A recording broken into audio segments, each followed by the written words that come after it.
decide to marry and make a life together has inspired me, and it has given me hope. And I believe it has probably served as a bright beacon of hope amongst other people in your community of friends and family. And let's be clear, we're living in a peculiar time in history where beacons of hope are in damn short supply. All around are fretful signs of disorder, but your union stands in brave opposition to all that. And it curates hope in all of our hearts. Your union means something else to me, too. For me, it serves as a defiant spit in the eye to common notions about how life ought to proceed.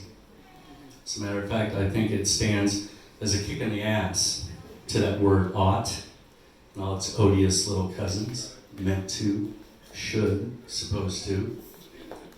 However, you two have carved a singular path with the fire of teenagers in your hearts. And I love watching that. We are often told by those who make it their business to tell us things when we ain't much in the mood to listen, that the chances of true love dwindle with time. That's a bunch of crap. You know it's not true, and you've proved it with your love. Life is not governed or ordained by rules or silly norms, all that Hallmark and Disney nonsense. Life is governed by labor, the work of a lifetime. Reaching, missing, falling, getting off your knees and standing unsteadily again, dukes up, waiting to see if there's another blow coming to press its mark on you. And whereas common notions also tell us that those pains, those misfortunes, and those awful traumas that seek us out are meant to deter us and make us reluctant, you see them instead for what they are. That the blunt blows of life are much like the awe-striking forces of nature that you study. How they raise forests from ash, how they lay a rock and sand to make way for life-giving waters that rush heedless through dark canyons at night to the gathering sea, just like your love.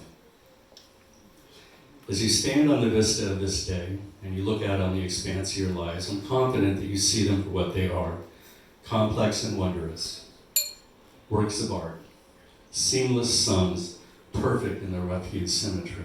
And I'm confident, too, that in the clear vision that true love provides, you see also that everything that came before did not wear you down, but burnished you rather into two specific shapes that fit now so perfectly together.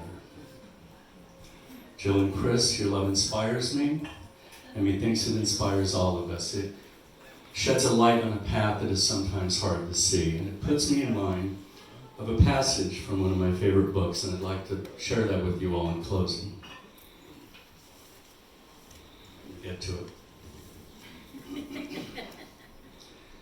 A man is looking back on his life, and he's talking to his wife about his father, a dream that he had about his father. It was like we was both back in older times, and I was on horseback going through the mountains of a night. Going through this pass in the mountains. It was cold and there was snow on the ground, and he rode past me and he kept on going. He never said nothing.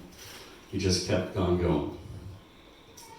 He had this blanket wrapped around him and he had his head down, and when he rode past, I seen he was carrying fire in a horn the way people used to do in olden times. And I could see the horn from the light inside of it, about the color of the moon. And in the dream, I knew he was going on ahead and that he was fixing to make a fire out there somewhere in all that cold and all that dark. Well, Jill and Chris, like that man's father, you two have carried your own embers the color of the moon, and fueled by the audacity of your love, and you've set that fire by which we all warm ourselves today. Thank you for asking me here. Thank you for giving me this opportunity. I love you both, and I know you're going to have a happy and long life.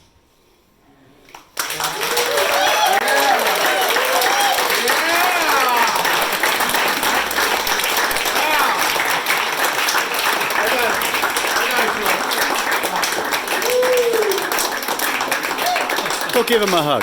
What? Not us, but if we love you anyways. I want to marry that man.